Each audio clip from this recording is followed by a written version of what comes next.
반갑습니다. 날씨가 너무 덥죠? 그래도 우리 옆 사람과 한번 인사했으면 좋겠습니다. 이번 여름도 잘 견딥시다.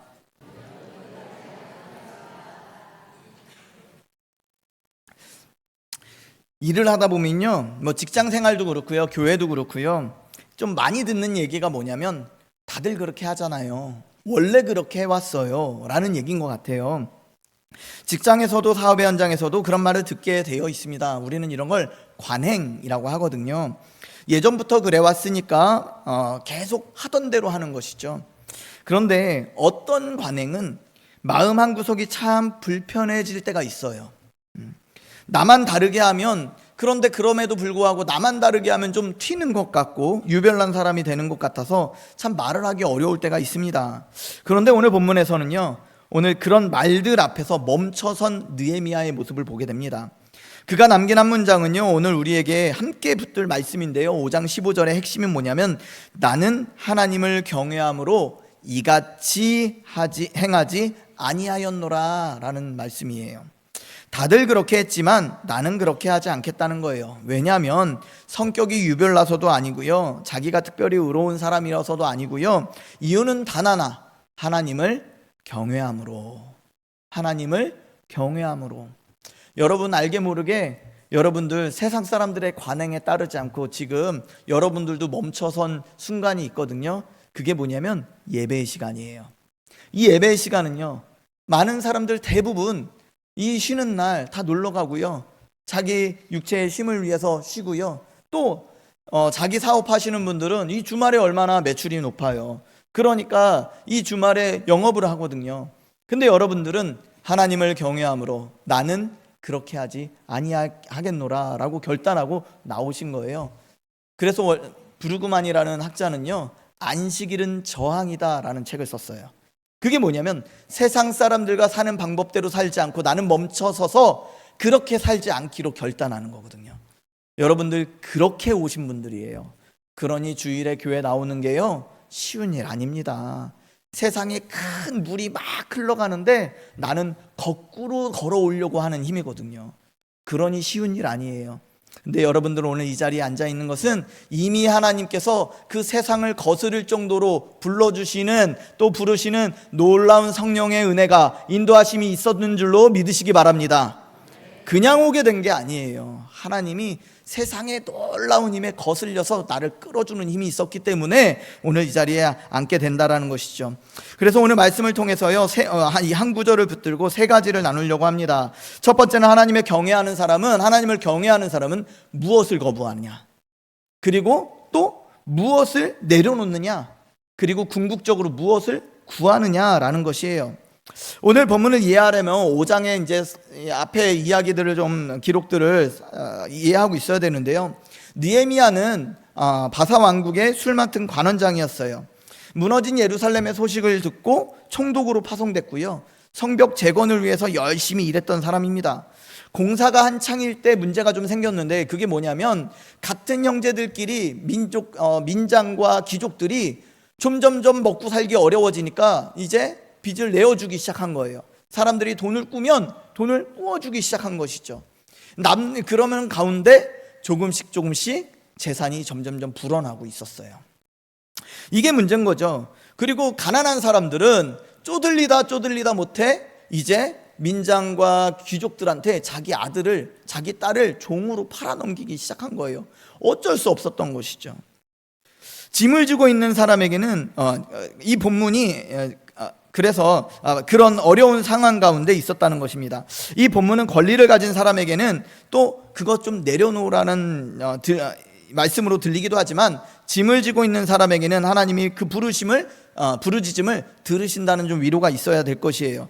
오늘 어찌됐건 빌려준 사람이 누구냐, 돈을 빌려준 사람이 앞에서 이야기 속에서 바벨론 사람도 아니고요, 바사 왕국의 사람들도 아니고요, 유다 사람들이 있어요. 같은 형제였다는 것이죠. 형제의 절박함을 그들은 지금 이자놀이로, 자신의 부를 늘리는 형제들의 위기를 자신의 기회로 삼아버린 것이죠. 그래서 오늘 본문 14절은 바로 직후에 이어지는 말씀입니다. 남을 향해서 느헤미야가 하나님을 경외하라 라고 외치거든요. 그러는 가운데 이제 자신도 자기를 향해서도 나도 하나님을 경외하겠다라고 선언하는 것이에요. 그래서 느헤미야가 남에게 요구한 기준을 먼저 자신에게 적용했다라는 것이죠. 주변 사람들에게 말하는 건 쉬워요. 설교자도 성도들에게 가르치는 건 쉽습니다. 그런데 내가 먼저 그것을 지키고 살아내는 것은 쉬운 것이 아니에요. 예수 믿는 사람은요, 다 영성이 각자가 있거든요. 영성이 누구에게나 작은, 이제 막 온 사람들도 영성이 있는 거예요. 목사도 영성이 있고. 그런데 특별히 그리스도인들에게 갖춰야 될 게 뭐냐면 영권이에요. 영권이 있어야 돼요. 목사는요, 성도들에게 영권이 있어야 되고요.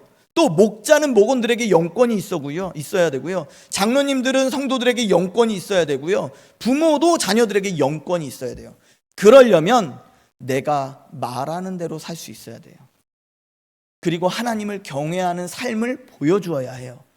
그럴 때 말씀이 성도들을 가리키고 바꾸고, 부모들의 그 모습이 자녀들을 변화시키고, 또 목자의 삶이 목원들에게 위로와 격려와 힘이 되더라는 것이죠. 그렇게 영권을 갖춘 우리 성도님들 되시기를 주의 이름으로 축복합니다. 자, 그러면서 이제 본문을 보면요, 하나님을 경외하는 사람은 어떤 사람이냐 봤을 때, 하나님을 경외하는 사람은 15절에 당연한 관행을 거부하더라는 것이에요. 15절 말씀 우리 한번 같이 읽어보겠습니다. 시작. 나보다 먼저 있었던 총독들은 백성에게서 양식과 포도주와 은 40세겔을 그들에게서 빼앗았고, 또한 그들의 종자들도 백성을 압제하였으나 나는 하나님을 경외함으로 이같이 행하지 아니하고. 아멘. 자, 먼저 총독이라는 자리는요, 사실 왕이에요. 그 지역에서. 느헤미야도 그런 자리에 있었어요. 그리고 그 자리에서 어떤 이미 관행이 있었다는 것이죠. 총독들은 백성에게서 양식과 포도주와 은 40세겔을 걷도록 되어 있어요. 더 심각한 것은 15절 중간인데, 그렇게 걷기로 되어 있는데, 그렇게 하다 보니 어떤 일이 벌어졌냐면, 그들의 15절 중간에 그들의 종자들도 백성을 압제하였다. 그러니까 뭐냐면 다스리는 자들의 하인들마저도 유다 백성을 함부로 하고 압제하고 더 빼앗았더라라는 것이죠. 그래서 일제시대 때 그런 말이 있었잖아요. 그 이제 해방 이후에 어른들이, 저희 할머니도 형사보다 누가 더 무섭다? 순사가 더 무섭다. 그런 말씀을 하셨거든요. 물론 지금 적용이 너무 할머니한테 들은 얘기라. 작은 권력만 있어도요, 함부로 사용하거든요. 백성들을 압제하는 일에, 백성들을 짓누르는 일에 더 사용했다라는 것이에요. 그래서 부잣집에 권력 있는 사람의 종들도 그게 권세인 줄 알고 자기 것처럼 휘둘렀다라는 것입니다. 느헤미야가 부임했을 때 아마 이런 말을 들었을 거예요. 그래도 받을 건 받으셔야죠.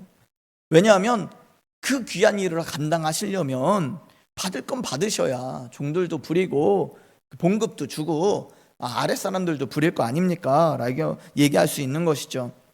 근데 사실 느헤미야는요, 그럴 때 이렇게 대답했다는 거예요. 나는 그리하지 아니하겠노라. 여러분, 여기서 우리가 붙들어야 할 것은 결단력이 아니에요. 어떤 결심이 아닙니다. 결단력만 붙들면요, 그저 우리는 강해집시다, 의지력을 키웁시다, 이렇게 될 수 있어요. 우리가 붙들어야 할 것은 그런 결단이 아니고요, 이유예요. 왜 그렇게 해야 되는지. 그 이유를 느헤미야는 이렇게 말했다는 것이죠. 나는 하나님을 경외함으로. 하나님을 경외하는 것이 이유여야 한다라는 것입니다.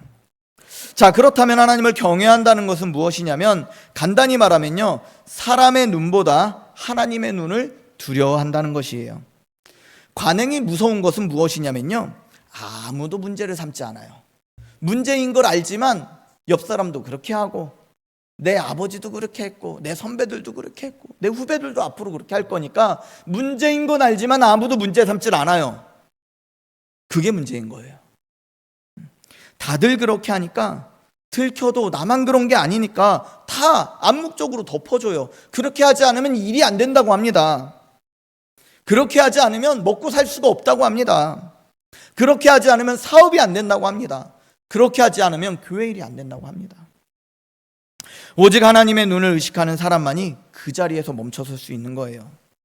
느헤미야는요, 사람은 몰라도 누가 아신다? 하나님이 아신다. 그 믿음으로 아니요, 이건 아닙니다 라고 멈춰섰다는 것이죠. 특별히 우리가 마음에 새겨야 할 것이 있는데요, 느헤미야는 이 백성의 예배를 회복시키려고 온 사람이잖아요. 그렇기 때문에 백성에게서 쥐어짠 것으로 얻은 것으로 하나님 앞에 예물로 가져간다면 이건 하나님이 기뻐 받으실 것이 아니라고 생각했던 거예요.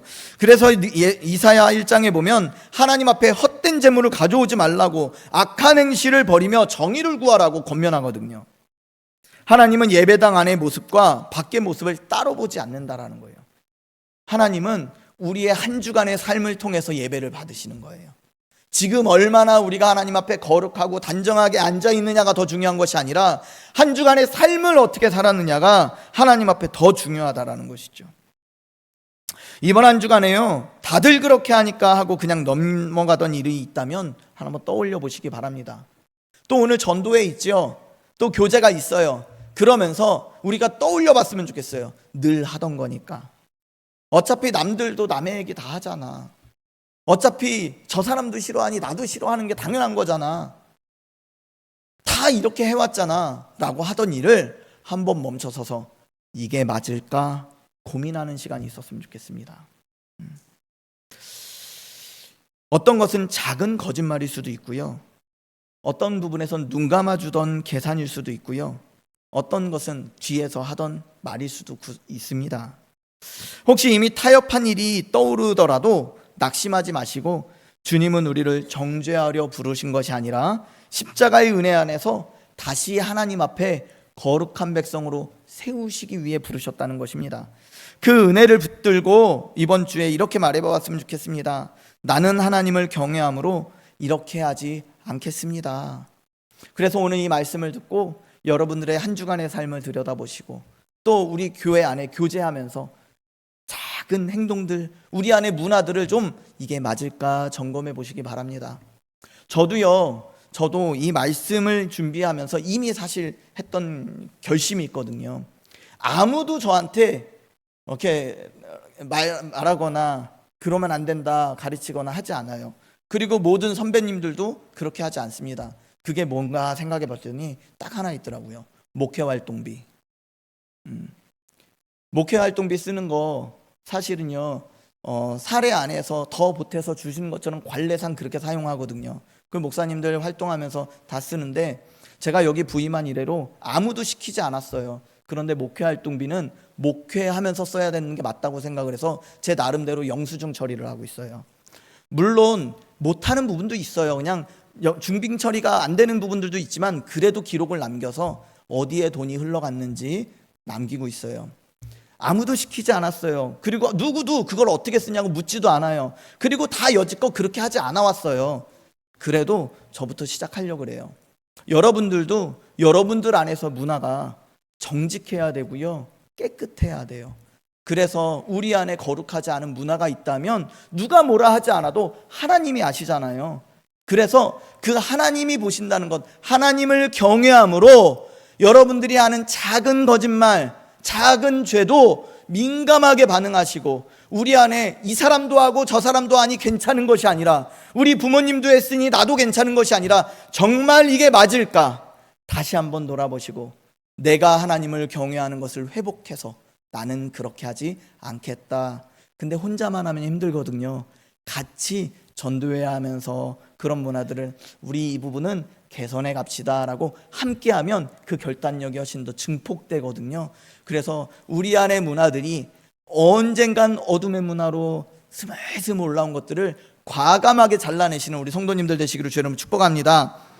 또한 직장에서도요, 그렇게 하는 분들이 되셨으면 좋겠어요. 그러면 미움 받겠죠. 미움 받으실 거예요. 그러나 한국 교회가 세상에서 신뢰를 잃은 이유가 뭐예요? 세상이 볼 때 우리도 똑같이 다들 그렇게 했으니 우리도 그렇게 하는 게 당연하지 않냐 했던 그런 위안과 합리화와 정당화가 한국 교회의 영권을 잃어버리게 하진 않았나 생각이 든다는 것이죠. 그래서 우리에게 이 한 문장이 회복되어야 할 것입니다. 내가 하나님을 경외합니다. 그래서 똑같이 하지 않겠습니다. 아닌 것은 아니기에 나부터 시작하겠습니다 라고 결단하시는 우리 성도님들 되시기를 주의 이름으로 축복합니다. 두 번째는요, 하나님을 경외하는 사람은 권리보다 사명을 선택한다는 것이에요. 자, 14절 보면요, 14절 말씀 우리 한번 읽어볼까요? 같이 한번 읽어보겠습니다. 시작.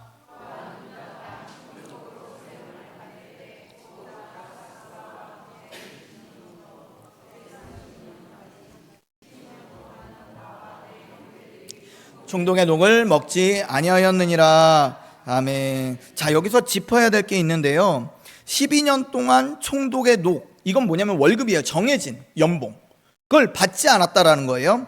근데 살펴볼 것은 느헤미야가 성벽을 재건하는 건 며칠이었냐면 52일 만에 재건을 해요. 그러니까 52일 동안 많은 사람들이 고생하고 힘들었을 거예요. 그러니까 그 일간은 내가 그 기간 동안은 내가 월급 받지 않겠어 할 수 있잖아요. 근데 몇 년 동안? 12년 동안. 총독이 녹을 받는 건 너무 당연한 거예요. 그런데 15절의 착취와 16절의 녹봉은 완전히 다른 문제거든요. 일한 사람이 삭슬 받는 건 성경에서도 그렇게 하라고 알려주고 있는 바예요. 느헤미야는 요구할 권리가 있었습니다. 그리고 또 총독이라는 일을 하기 위해서 그 사람이 해야 될 비용들이 결코 적지 않았어요. 16절을 보면요, 그는 자기 종들까지 성벽 공사에 투입시켰어요. 개인적인 하인들까지 공사를 시킨 거죠. 17절에는 매일 150명이 넘는 사람들이 그의 식탁에 앉았다고 했어요.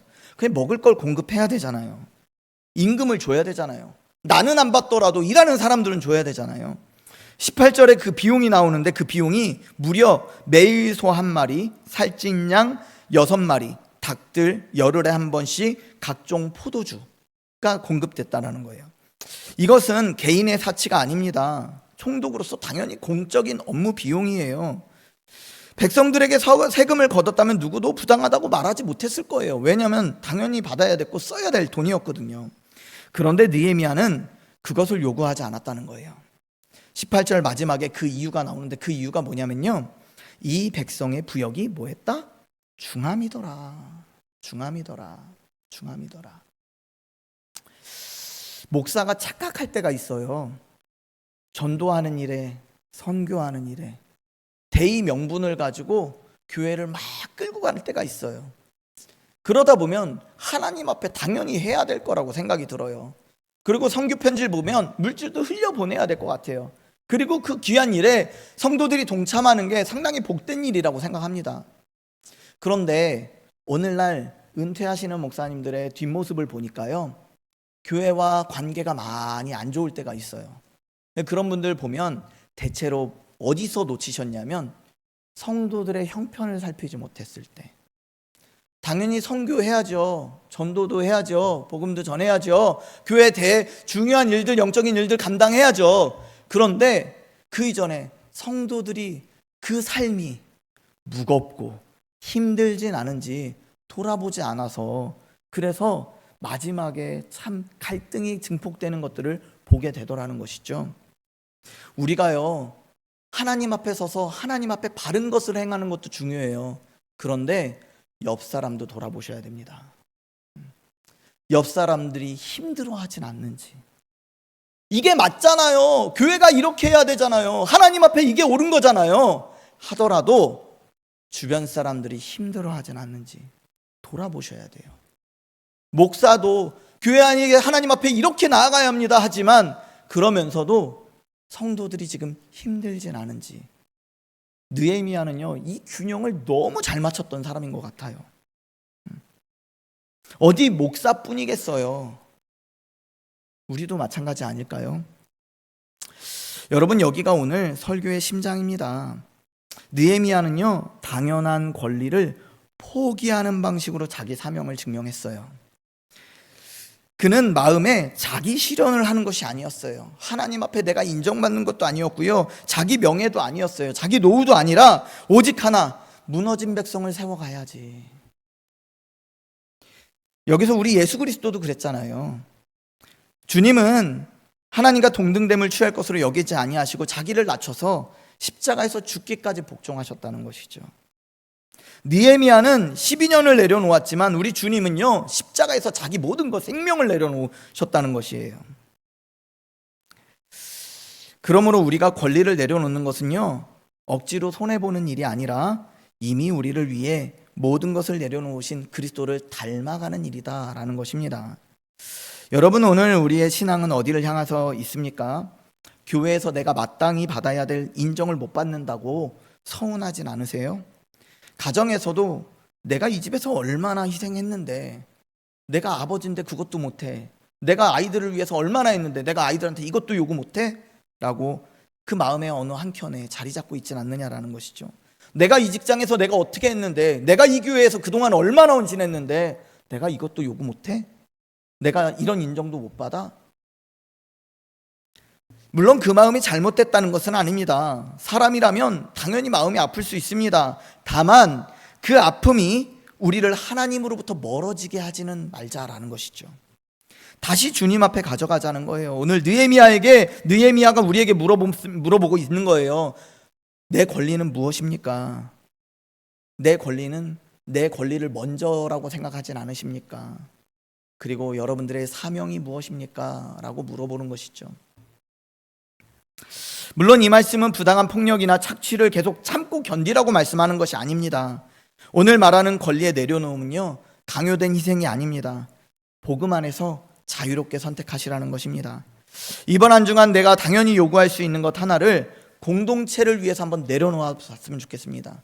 교회 안에서 내가 당연히 해도 되는 것들을 한번 주변 사람들을 돌아보고 좀 참아보고 절제해보는 그런 은혜가 있었으면 좋겠습니다. 받아 마땅한 인정 한번, 대받아칠 수 있는 말 한마디, 내 차례라고 주장할 수 있는 자리 하나 한번 내려놓아 봤으면 좋겠습니다. 여기서 해보시고 직장으로 가셔서 또 해보시는, 여기는 실습해보는 장이거든요. 그래서 직장에서도 그렇게 공동체를 위해서, 가정에서도 우리의 가정의 공동체를 위해서 내 권리를, 내가 당연히 요구해도 마땅한 것이지만 내려놔보는 그런 은혜가 있기를 주 여러분 축복합니다. 그래서 주님, 제 권리보다 주님이 맡기신 일이 먼저입니다 라고 고백했으면 좋겠습니다. 세 번째로는요, 하나님을 경외하는 사람은 사람의 보상이 아니라 하나님의 은혜를 구한다는 것입니다. 지금 보니까 추우신 분들 계세요? 더우신 분들 계세요? 목소리가 좀 더 커요. 온도를 조금만 낮춰주셨으면 좋겠어요. 제가 보니까 계속 힘들어 하시는 분들이 중간중간 보이시거든요. 온도를 조금만, 여기도 온도를 조금만 낮춰주세요. 27도면 힘들어요. 25도까지는 내려가야 어머나 감당이 안 되는 거구나. 성령의 은혜가 뜨거워서 우리의 열기를 감당하지 못하는 것 같아요. 마지막으로요, 하나님을 경외하는 사람은 사람의 보상이 아니라 하나님의 은혜를 구한다는 것입니다. 자, 19절 말씀 보면요, 내 하나님이여 내가 이 백성을 위하여 행한 모든 일을 기억하사 내게 은혜를 베푸시옵소서, 이렇게 고백합니다.